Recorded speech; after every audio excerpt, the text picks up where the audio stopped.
Eu acho que por mais que tentem forçar a barra para tentar vender uma narrativa de que o Lula tem alguma chance nessa eleição, eu acho que cada vez isso fica mais claro que é só uma narrativa.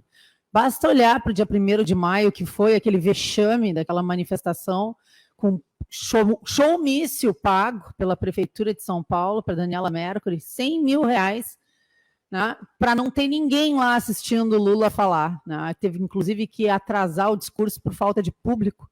Isso é fácil de encontrar essa notícia nas redes sociais. E quando tu vê o desespero das próprias centrais sindicais que estão por trás dele, de não conseguirem trazer público para ir numa manifestação com show pago e tudo, a gente percebe o quanto é apenas uma narrativa a questão da vitória do Lula. Não adianta fazer evento de lançamento de campanha juntando ali a nata do tudo aquilo que a gente não quer de volta no Brasil, que para mim é a vanguarda do atraso, porque não convence a população. E a gente vê um discurso muito fácil de ser feito, que infelizmente cola em algumas pessoas ainda que não detêm o nível de informações que a gente detém em relação à economia mundial, né, que infelizmente a gente tem aí uma grande mídia completamente podre e corrompida, sequiosa pela volta dos grandes e poupudos investimentos estatais, que só o Lula tem como fornecer, né, porque a gente sabe que o Bolsonaro não age dessa forma. Dinheiro público tem que ter respeito e consideração, não é para ir para a grande imprensa.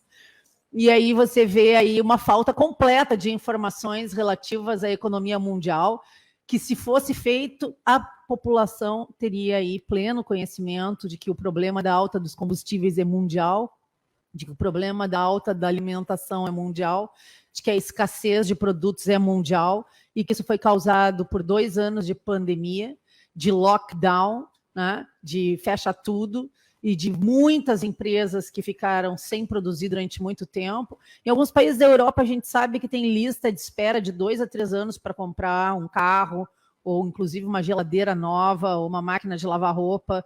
Então, a gente está tendo esse problema no mundo inteiro, só que aqui é difícil você ter acesso a esse tipo de informação. Aí vem um evento falacioso desse, de lançamento da candidatura de um meliante que nem deveria poder ser candidato, que só pode ser candidato por um trabalho incessante do STF em tentar anular as condenações, não inocentá-lo. O Lula não é inocente de coisa nenhuma. Ele só teve os seus processos anulados. É a mesma coisa que eu dizer que um jogo... pode acontecer aliás, esse processo pode ser retomado, eventualmente. Mas não em tempo antes das eleições. A gente sabe que as coisas são feitas para serem lentas aqui no Brasil, na questão do judiciário, para quem tem dinheiro para pagar bons advogados. Aí você se coloca nessa situação. É a mesma coisa que você ter um Grenal e o resultado do Grenal é anulado porque, em vez de ter sido no Inter, ele foi no Grêmio, na Arena.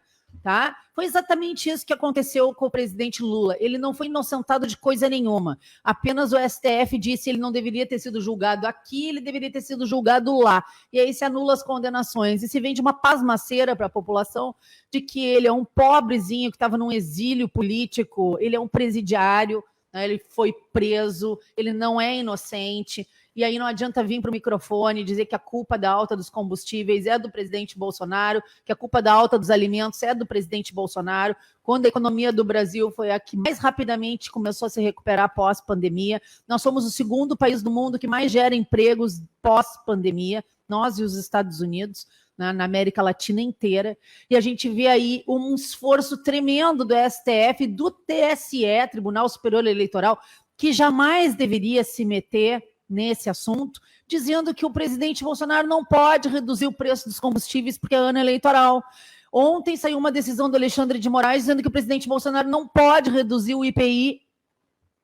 Mas vem cá, me explica isso. O que o Tribunal Superior Eleitoral e o STF têm a ver com esse tipo de decisão?